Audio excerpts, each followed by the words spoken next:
एक धक्कादायक बातमी समोर येते। एसटीच्या चाकात येऊन बाप लेकाचा मृत्यू झालाय। भंडारा शहरातील एसटी डेपो मधील ही घटना आहे। एसटी मागे घेताना हा अपघात घडला। रोहित खेडकरसह त्यांच्या 3 वर्षाच्या लेकाचा या दुर्घटनेत मृत्यू झालेला आहे। त्यामुळे नागरिकांनी संताप व्यक्त केला।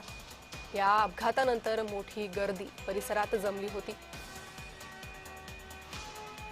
नाहक बाप लेकाचा या घटनेत मृत्यू झालेला आहे। एसटीच्या चाकात सापडून बाप लेकाचा मृत्यू झालाय।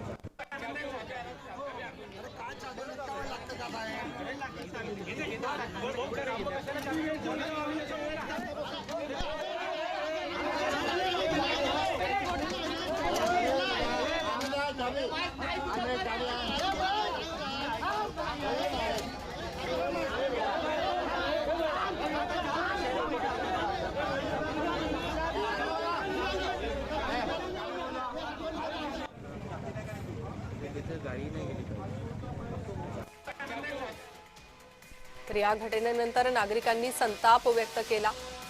प्रशासनाला जाब विचारण्यात आला।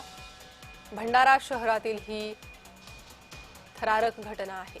एसटीच्या चाकात येऊन बाप लेकाचा मृत्यू झालाय। भंडारा एसटी डेपो मध्ये ही घटना घडलेली आहे। अधिक माहिती घेणार आहोत आमचे प्रतिनिधी सूरज बागणे यांच्याकडून। सूरज, अत्यंत धक्कादायक बातमी आहे ही। नाहक एका बाप लेकाचा या घटनेत मृत्यू झालाय। काय माहिती, कारण नागरिकांनीही संताप व्यक्त केल्याचं दिसतंय? नक्कीच कळिता, काल संध्याकाळच्या दरम्यान रोहित खेडकर हा मागील 6 वर्षापासून बस आगारामध्ये आरोचे पाणी पुरवत होता आणि तो काल संध्याकाळी दोघे बाप लेकर जे खाली जे आरोचे जे खाली बॉटल आहेत तेच घेण्यासाठी गेले होते। मात्र त्यांना ते बसच्या मागे उभे असताना अचानक त्या ड्रायव्हरने मागे गाडी रिव्हर्स घेतल्या असता ते बाप लेकाचा मृत्यू झाला। त्यामुळे घटनास्थळी खूप गर्दी जमा झाली होती। त्यामुळे तणावाचे वातावरण हे झाले होते।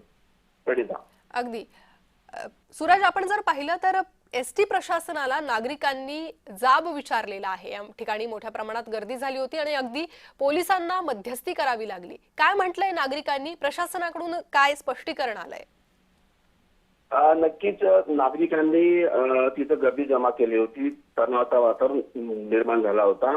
कुठेतरी एसटी प्रशासनाला त्यांनी दोषी ठरवलं होते की त्यांची चूक आहे आणि त्यामुळे त्यांनी कुठल्याही मागे लक्ष न देता गाडी मागे घेतलेली आहे। त्यामुळे त्यांनी एसटी प्रशासनाला नुकसान भरपाईची सुद्धा मागणी केलेली आहे आणि ते जो चालक आहे त्याच्यावर कडक कारवाई करण्यात यावी अशा पद्धतीने त्यांनी एक नागरिकांची मागणी होती। प्रणिता जी, सूरज, धन्यवाद या सविस्तर माहितीसाठी।